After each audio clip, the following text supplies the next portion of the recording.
नगर निगम की उदासीनता रवैया के कारण डेंगू का दंश झेल रहे धनबाद झरिया के लोग। डेंगू के प्रकोप से त्राहिमाम कर रहे लोग। कागजों पर नगर निगम करती है फॉगिंग, शहर में लगा है कचरों का अंबार। अस्पतालों में मिले डेंगू के मरीज, डॉक्टर ने बताया डेंगू से बचने के उपाय। आपको बता दें कि इन दिनों धनबाद झरिया के लोग डेंगू के प्रकोप से त्राहिमाम कर रहे हैं।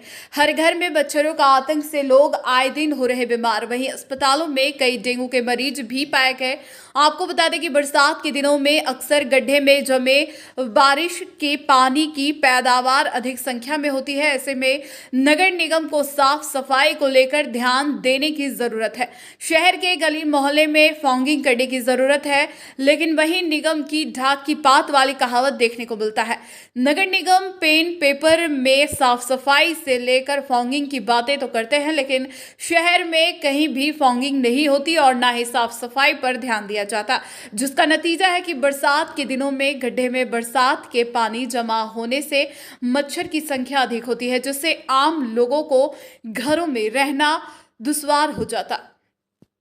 वहीं MX24 न्यूज की टीम ने डेंगू मामले को लेकर पड़ताल की तो अस्पतालों में डेंगू के मरीज पाए गए। वहीं धनबाद के सदर अस्पताल के डॉक्टर आजाद ने बताया कि डेंगू के मरीज अक्सर आते रहते हैं। कुछ मरीज को हल्की बुखार होने पर उनको दवाई देकर घर भेज दिया जाता और जो मरीज डेंगू के कारण गंभीर बीमार होते हैं उनको अस्पताल में भर्ती कर उचित इलाज की जाती है। उन्होंने कहा कि डेंगू कोई खास बीमारी नहीं, फिर भी बरसात के दिनों में लोगों को अपने घर गली मोहल्ले को साफ सफाई रखनी चाहिए ताकि बरसात का पानी गड्ढे में जमा ना हो, जिससे डेंगू का प्रकोप झेलना ना पड़े।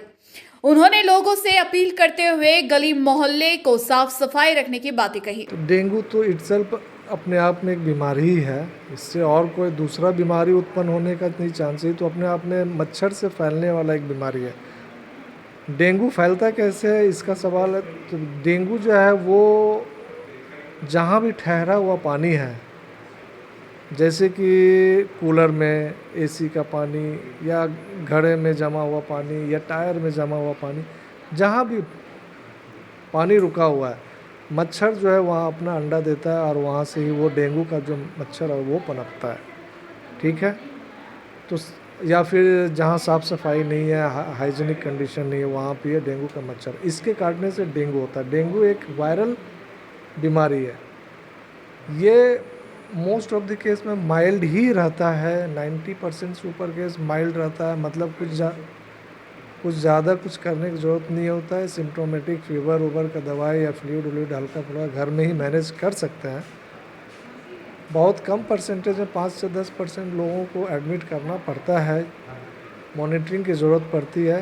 तो जितना होता है हम लोग यहाँ एडमिट करते हैं, जिस लेवल तक होता है करके यहाँ से इलाज करके हम लोग भेजते हैं। हाँ, 1 से 2% केस जो सीवियर होता है, जिसमें कि कभी कभी प्लूरल इफ्यूजन मतलब छाती में पानी भर जाना, सांस लेने में दिक्कत होना, या पेशेंट का बीपी कम हो जाना, या शरीर में कहीं ब्लीडिंग होने लगना जो कि प्लेटलेट के कमी की वजह से होता है, ये सब हो सकता है। तो इसके लिए हायर सेंटर, PMCH या ऐसा हॉस्पिटल जहाँ पे ICU की सुविधा हो, वहाँ पे इलाज करने की ज़रूरत पड़ती है।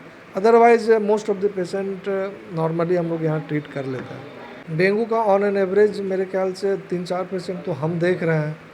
अगर जिसको जांच करा रहे हैं तो जैसे मेरा 40-50 का है, अब फीवर का पेशेंट 15-20 आते हैं, तो उसमें अगर डेंगू करवाते हैं तो 4 से 5 का एवरेज मेरा आ जा रहा है। डेंगू से बचाव के लिए तो सबसे इम्पॉर्टेंट चीज़ है prevention. Prevention is better than cure. Dengue ना हो उसके लिए जो जैसा मैंने बताया कि पानी को ठहरने नहीं देना है। कहीं भी जमा पानी है तो उसको फेंक देना है। कूलर का पानी जो है या घड़ा का पानी है या फिर पौधे वौधे में जो पानी हम लोग डालते हैं उसको रेगुलर चेंज करना है। हर दिन, हर अल्टरनेट डे उसको चेंज करना है, फेंकना है।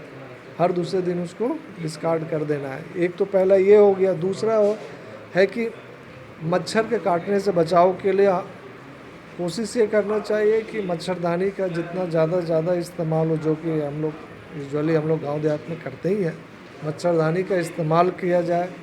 बच्चे को मतलब फुल बाजू का कपड़ा पहनाया जाए, और ज़्यादा जहाँ पे संक्रमण है वहाँ पे आप कुछ लोकल क्रीम भी आता है, उसको भी इस्तेमाल कर सकते हैं। उससे भी बचाव होता है थोड़ा बहुत। तो ये सब है। पहला तो पानी को ठहरने नहीं दिया जाए, मच्छरदानी का उपयोग किया जाए, और अगर किसी को बीमारी होता है तो डॉक्टर से कंसल्ट करें। अब सवाल उठता है कि जब निगम के पास साफ सफाई को लेकर सभी संसाधन और फॉगिंग की व्यवस्था है तो आखिर फॉगिंग क्यों नहीं होती।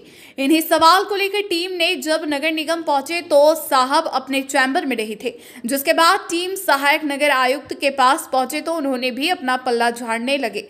उनका कहना है कि ये उनका काम नहीं है, इसके लिए SBM है, वही फॉगिंग की व्यवस्था देखते हैं। यानी कुल मिलाकर देखा जाए तो जनता निगम को टैक्स तो देती है, लेकिन व्यवस्था और सुविधा के नाम पर कुछ भी नहीं। निगम के अधिकारी एक दूसरे पर फेंकाफेंकी करते हैं। इनको आम जनता की सुविधा से कोई लेना देना नहीं है, चाहे आम लोग डेंगू के प्रकोप से बीमार हो या लोग नरकीय जिंदगी जिए। यह है धनबाद नगर निगम की हकीकत तस्वीर। अब देखना होगा कि क्या डेंगू के प्रकोप से अस्पताल का बेड फुल हो जाएगा, तब जागेगी नगर निगम।